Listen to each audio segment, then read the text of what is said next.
Welcome to the deep dive. We're tackling a question today that I think tends to sneak up on all of us. Oh, definitely. Usually at the worst possible time. Right. Usually when you're, stuck in terrible traffic or... Or staring at the ceiling at 2 in the morning. Exactly. Just staring at the ceiling, wondering, what if the secret to a genuinely successful life has absolutely nothing to do with hitting all those traditional metrics we're obsessed with? hmm Because we are so conditioned to just chase the promotion, secure the mortgage, or... Or looking back at our younger selves, just getting straight A's and being the quote-unquote good student. Right. But today, we are pulling apart a piece of writing that just entirely flips that script. We're looking at a really profound educational essay. It's written in Urdu and it's titled Commitment and Maturity, the True Secret of a Successful Life. Yeah. And it was authored by an educationist and Urdu teacher named Muhammad Farukq Rasheed. And it was originally dedicated to the students of Berea Model School, right? That's right. And while the original target audience was young students who were just standing at the beginning of their academic journeys. Sort of looking ahead at life. Exactly. The framework presented in this essay is universally applicable. So our mission for you in this deep dive is to extract the author's timeless 2-part framework. Which centers on 2 fundamental Urdu concepts. Yes. The first is Wabastagi, which translates to commitment or affiliation. And the second is Puktagi, which translates to maturity. Wabastagi and Puktagi. Right. And we are going to explore how balancing these 2 forces applies just as much to navigating a modern complex career or, adult relationships as it does to navigating a middle school classroom. I mean, what struck me immediately reading this was just how the baseline of life is framed right there in the opening paragraphs. It's powerful. Yeah, the text argues that life isn't merely the biological process of taking breaths. It's the act of living with consciousness. Living with consciousness, yes. It's just such a striking premise because it forces you to ask whether you are actually awake at the wheel or if you're just... going through the motions. Yeah. And that sets up the core tension we're looking at today between Wabastagi and Puktagi. Commitment and maturity. It creates this really beautiful friction, doesn't it? It really does. Because if we break down that tension, Wabastagi commitment is defined as the force that connects you to a goal. It's the engine. Exactly. Yeah. It's the raw drive, the passion, the attachment to a person, an institution, or an idea. But raw drive just isn't enough to get you to a destination safely. Right, you'll just crash. You will. And that is where Puktagi maturity comes in. Maturity is what teaches you how to properly walk towards that goal. So if commitment is the engine providing the power... Maturity is the steering wheel and the navigation system providing the direction. Let's play with that analogy for a moment, because separating the engine from the steering wheel seems to be where most of us get into trouble in life. Oh, absolutely. If we look at Wabastagi in isolation, just pure, unadulterated commitment to a cause or a career, what does the text suggest that actually looks like in practice? The essay provides a very stark warning about living in those extremes. It says, if you have Wabastagi without Puktagi, so commitment without maturity, your emotions become extreme. Just entirely unmanageable. Right. You have all this attachment, but you have no perspective to regulate it. You're all gas, no brakes. Yes. And so you become reactive, defensive, and often blind to reality because your passion completely overrides your logic. Okay, so on the flip side, what happens if someone is all steering wheel and no engine? Right, the other extreme. Let's say someone has a highly developed sense of Puktagi. They're logical, they're rational and mature, but they lack any real Wabastagi or passion. According to the text, life becomes colorless. It becomes entirely directionless. Wow. Colorless. Yeah, you might be making very safe, highly rational choices, but you have no North Star. You're just drifting comfortably. You aren't making mistakes, but you aren't making an impact either. Exactly. And the text uses a brilliant institutional analogy to really ground this concept. It notes that true affiliation with a school, or, a company for that matter, is not simply about putting on the uniform. Or just wearing the company lanyard and showing up. Right. It's the difference between having the job title on your LinkedIn profile and actually embodying the mission of the team. The text points out that true affiliation actually means adopting the discipline, the values, and the dignity of the institution. To the point where your personal behavior brightens its name. You literally become a walking representation of its best qualities. But building that night of deep connection isn't just a single step, is it? No, it's not. The essay actually breaks Wabastagi down into three distinct tiers. And the first one is emotional commitment, Yes, emotional commitment is the affiliation of the heart. It's the love you feel for your friends, your family, your mentors, and your institutions. which feels like the most common form of commitment. It is. But the essay delivers a really fascinating insight here regarding friendships specifically. It challenges the conventional wisdom of what it means to be a loyal friend. This part blew my mind a little bit. Right, because the text explicitly argues that supporting a friend when they are making a mistake is not loyalty. It says it's actually a profound weakness. Yes, a profound weakness. That is a really tough pill to swallow. I mean, in our daily lives, it is so much easier to just nod along when a friend is complaining about a coworker or making a clearly detrimental life choice. Because we want to be perceived as supportive. Exactly. We don't want to cause friction, but this framework suggests we are actively failing them by just keeping the peace. We often confuse blind allegiance with emotional commitment. Mm-hmm. True Wabastagi on an emotional level means having the strength and the care to stop a friend from making a mistake. It is prioritizing their long-term well-being over the short-term comfort of the conversation. It requires a level of courage that surface-level friendships simply don't demand. Absolutely.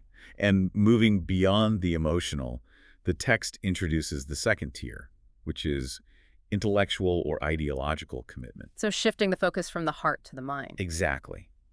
This is where we connect with a thought or an ideology that actively shapes our personality.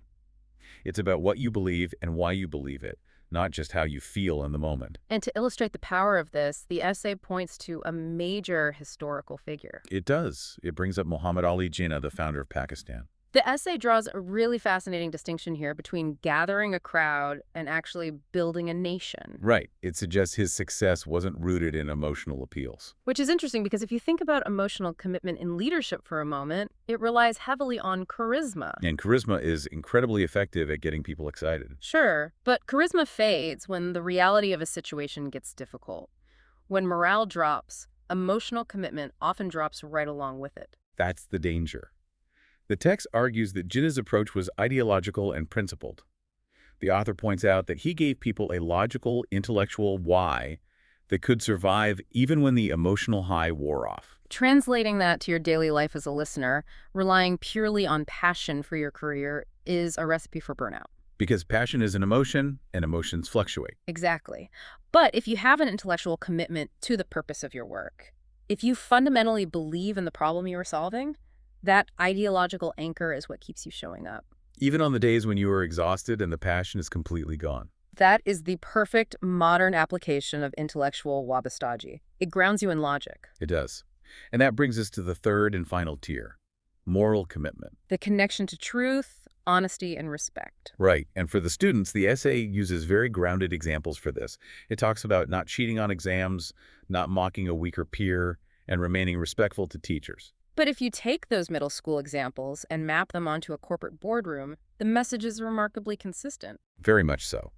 True success isn't just about hitting your quarterly sales targets or securing the promotion. It's entirely about how you treat your colleagues while you achieve those things. It forces the question, do you throw people under the bus to get ahead?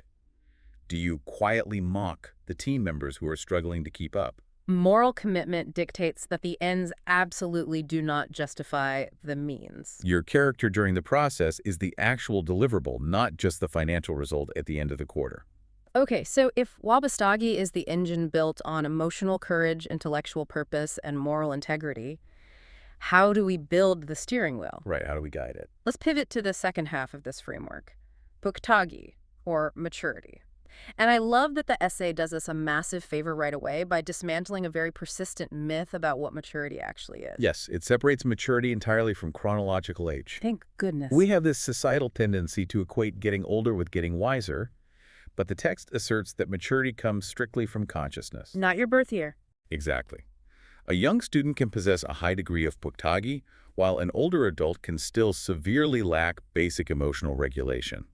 Maturity is a state of awareness and intentional control. It's not just a byproduct of surviving a certain number of birthdays. I think anyone who has spent more than 5 minutes in a comment section on the internet knows that age does not automatically equal maturity. Oh, without a doubt. And just like commitment, the essay breaks Puktagi down into three categories: starting with emotional maturity. And the definition here is just beautifully balanced. It is. It describes emotional maturity as not crossing limits when you are joyful and not misbehaving when you are angry. It's the active adoption of humility in success and patience in failure. Maintaining that equilibrium sounds ideal, but it's incredibly difficult in reality. Oh, it's so hard. When we win, the ego just wants to inflate. And when we fail, the instinct is to fall into despair or blame others. So it really requires a constant internal auditing process. Yes.